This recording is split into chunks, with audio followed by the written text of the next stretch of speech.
Мы вечные подростки.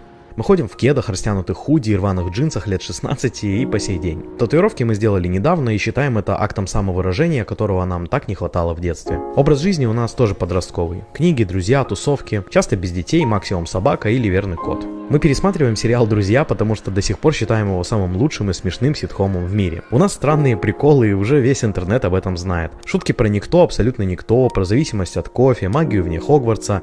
Блин, да мы прикольные. Нам давно уже плевать на лекции родителей, что надо остепениться, жениться, плодиться, и мы заслужили жить так, как нам действительно хочется. У нас не было безопасного детства в 5 лет, не было права на бунт в 15 и не было возможности выбирать профессию в 17. Мы так и не пережили этапы взросления, и нам, если честно, по жизни просто трудно двигаться дальше. Так может мы просто будем счастливыми и беззаботными как можно дольше?